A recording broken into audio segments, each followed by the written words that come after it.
genius, and the mortal instruments, and then in council, and the state of man. Like to a little kingdom, suffers then, the nature of an insurrection. Re-enter Lucius. Lucius, sir, this your brother, Cassius at the door, who doth desire to see you. Brutus, is he alone? Lucius, no, sir, there are more with him. Brutus, do you know them? Lucius, no, sir, their heads are plucked about their ears, and half their faces buried in their cloaks, that by no means I may discover them, by any mark of favour. Brutus, let them enter. Exit Lucius. They are the faction, O conspiracy. Shamest thou to show thy dangerous blow by night, when evils are most free? O then by day, where wilt thou find a cavern dark enough to mask thy monstrous visage? Seek none conspiracy, hide it in smiles and affability, for if thou pass thy native semblance on, not Erebus itself were dim enough to hide thee from prevention. Enter Cassius, Casca, Decius, Cinna, Metellus, Cimber, and Trebonius. Cassius. I think we are too bold upon your rest. Good morrow, Brutus, do we trouble you? Brutus. I have been up this hour, awake all night. Know I these men that come along with you? Cassius. Yes, every man of them. And no man here but honors you, and everyone doth wish you had but that opinion of yourself which every noble Roman bears of you. This is Trebonius. Brutus. He is welcome hither. Cassius. This Decius Brutus. Brutus. He is welcome too. Cassius. This Casca, this Cinna, and this Metellus Cimber. Brutus. They are all welcome. What watchful cares do interpose themselves betwixt your eyes and night? Cassius. Shall I entreat a word? Brutus and Cassius whisper apart. Decius. Here lies the east. Doth not the day break here? Casca.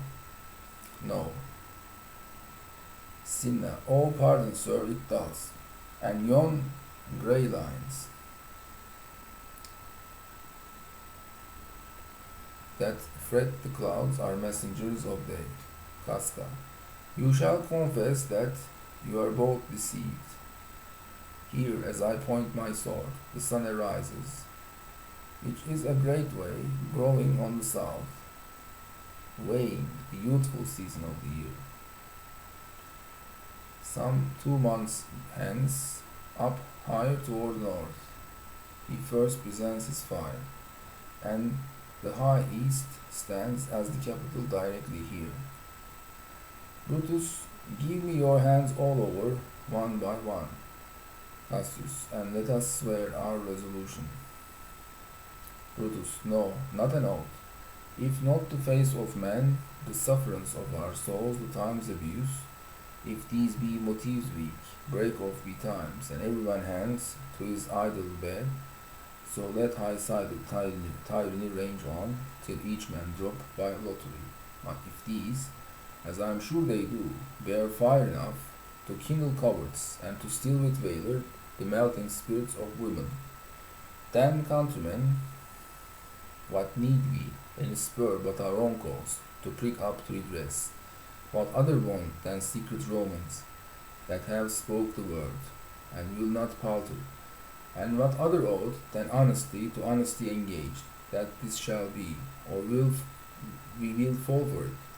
Swear priests and cowards, and men cautelous, old feeble carrions, and such suffering souls that welcome wrongs, unto bad causes swear, such creatures as men adopt, but do not stain the even virtue of our enterprise, nor the insuppressive metal of our spirits, to think that or our cause or our performance did need an oath.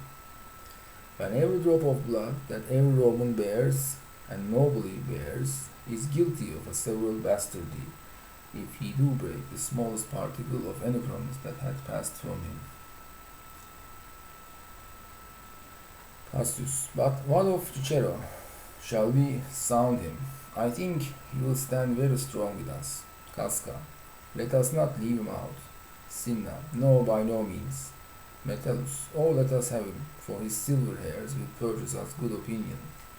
and by men's voices to command our deeds. It shall be said, his judgment rule our hands, our youth and wildness shall no it appear, but all be buried in his gravity. Brutus. Oh, name him not, let us not break with him, for he will never follow anything that other men begin. Cassius. Then leave him out. Casca. Indeed, he is not fit. Decius. Shall no man else be touched but only Caesar? Cassius. Decius, well urged. I think it is not meet. Mark Antony, so well beloved of Caesar, should outlive Caesar. We shall find of him a shrewd contriver, and you know his means, if he improve them, may well stretch so far as to annoy us all, which to prevent let Antony and Caesar fall together. Brutus. Our course will seem too bloody, Caius Cassius, to cut the head off, and then hack the limbs, like wrath in death, and envy afterwards. For Antony is but a limb of Caesar. Let us be sacrificers, but not butchers, Caius. We all stand up against the spirit of Caesar, and in the spirit of man there is no blood. Oh, that we then could combine Caesar's spirit, and not dismember Caesar. But alas, Caesar must bleed for it. And gentle friends, let's kill him boldly, but not wrathfully. Let's carve him as a dish fit for the gods, not heave him as a carcass fit for Huns. And let our hearts, as subtle masters do, stir up their servants to an act of rage, and after seem to chide them. This shall mark our purpose necessary, and not envious, which so appearing to the common eyes, we shall be called purgers, not murderers. And for Mark Antony, think not of him, for he can do no more than Caesar's arm, when Caesar's head is off. Cassius. Yet I do fear him, for in the ingrafted love he bears to Caesar. Brutus. Alas, good Cassius, do not think of him. If he loves Caesar, all that he can do is to himself take thought and die for Caesar. And that were much he should, for he is given to sports, to wildness, and much company. Trebonius. There is no fear in him. Let him not die, for he will live and love at this hereafter. Clock strikes. Brutus. Peace. Count the clock. Cassius. The clock had stricken 3. Trebonius. 'Tis time to part. Cassius. But it is doubtful yet where Caesar will come forth today or no, for he is superstitious, grown of late, quite from the main opinion he held once, of fantasy, of dreams and ceremonies. It may be his apparent prodigies, the unaccustomed terror of this night, and the persuasion of his augurs, may hold him from the capital today. Decius. Never fear that, if he be so resolved, I can oversway him, for he loves to hear that unicorns may be betrayed with trees, and bears with glasses, elephants with oars, lions with toils, and men with flatterers. But when I tell him he hates flatterers, he says he does, being then most flattered. Let me work, for I can give his humor the true bent, and I will bring him to the capital. Cassius. Nay, we will all of us be there to fetch him. Brutus. By the 8th hour, is that the uttermost? Cinna, be that the uttermost, and fail not then. Metellus. Caius Ligarius doth bear Caesar hard, who rated him for speaking well of Pompey. I wonder none of you have told of him. Brutus. Now, good Metellus, go along by him. He loves me well, and I have given him reason. Send him but hither, and I'll fashion him. Cassius. The morning comes upon us, we will leave you, Brutus, and friends, disperse yourselves, but all remember what you have said, and show yourselves true Romans. Brutus. Good gentlemen, look fresh and merrily. Let not our looks put on our purposes, but bear it as our Roman actors do, with untired spirits and formal constancy, and so good morrow to you everyone. Exeunt all but Brutus. Boy, Lucius, fast asleep? It is no matter, enjoy the honey-heavy dew of slumber. Thou hast no figures, nor no fantasies, which busy care draws in the brains of man. Therefore thou sleepst so sound. Enter Portia. Portia. Brutus, my lord. Brutus. Portia, what mean you?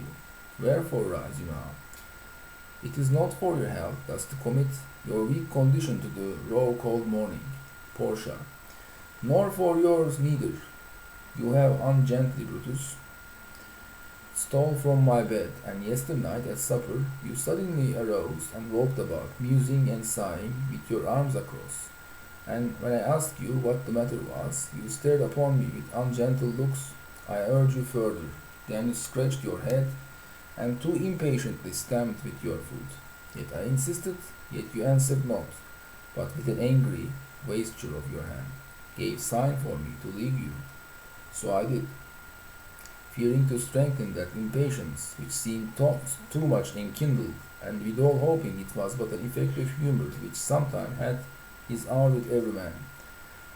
It will not let you eat, nor talk, nor sleep, and could it work so much upon your shape, as it hath much prevailed on your condition.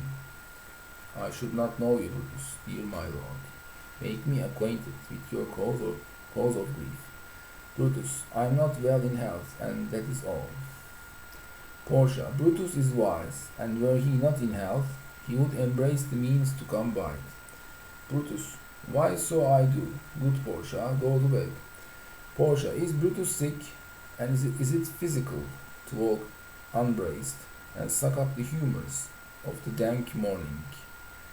What is Brutus sick, and he will steal out of his wholesome bed to dare the vile contagion of the night, and tempt the rheumy and unpurged air to add unto his sickness. No, my Brutus, you have some sick offence within your mind, which by the right and virtue of my place I ought to know of. And upon my knees I charge you, but my once commended beauty, by all your vows of love, and that great vow which did it incorporate and make us one, that you unfold to me yourself, your half, why you are heavy, and what men tonight have had resort to you, or there have been some 6 or 7 who did hide their faces even from darkness. Brutus, kneel not, gentle Portia. Portia, I should not need, if you were gentle Brutus, within the bond of marriage. Tell me, Brutus, is it accepted I should know no secrets that appertain to you? I am yourself, but as it were in sort or limitation, to keep with you at meals, comfort your bed, and talk to you sometimes, the while I but in the suburbs of your good pleasure. If it be no more, Portia is Brutus's harlot, not his wife. Brutus, you are my true and honourable wife, as dear to me as are the ruddy drops that visit my sad heart. Portia. If this were true, then should I know this secret. I grant I am a woman, but withal a woman that Lord Brutus took to wife. I grant I am a woman, but withal a woman well reputed, Cato's daughter, which thing I am no stranger than my sex. I'm no stronger than my sex, being so fathered and so husbanded. Tell me your counsels, I will not disclose them. I have made strong proof of my constancy, giving myself a voluntary wound. Here in the thigh can I bear that with patience, and not my husband's secrets. Brutus, O you gods, render me worthy of this noble wife. Hark, hark, one knocks. Portia, go in a while, and by thy bosom shall partake the secrets of my heart. All my engagements I will construe to thee, all the charactery of my sad brows. Leave me with haste. Exit Portia. Lucius, who's that knocks? Re-enter Lucius with Ligarius. Lucius. Here's a sick man that would speak with you. Brutus. Caius Ligarius, that Metellus spake of. Boy, stand aside. Caius Ligarius, how? Ligarius, Which saith, good morrow, from a feeble tongue, Brutus. Or what a time have you chose out, brave Caius, to wear a kerchief? Would you were not sick? Ligarius. I am not sick, if Brutus have in hand any exploit worthy the name of honor. Brutus. Such an exploit have I in hand, Ligarius. Had you a healthful ear to hear of it? Ligarius. By all the gods that Romans bow before, I here discard my sickness, soul of Rome. Brave son, derived from honorable loins, thou like an exorcist hast conjured up my mortified spirit. Now bid me run, and I will strive with things impossible. Get the better of them. What's to do? Brutus. A piece of work that will make sick men whole. Ligarius. But are not some whole that must make sick? Brutus. That must be also. What it is, my Caius, I shall unfold to thee, as we are going, to whom it must be done. Ligarius. Set on your foot, and with a heart new fired, I follow you. To do I know not what, but it sufficed that Brutus leads me on. Brutus, follow me then. Exeunt. Şimdi ikinci sahneye geldik. Birinci sahneyi çevirmeye gayret edelim. Şöyle bir ne oluyor ne bitiyor. Ondan sonraki seansta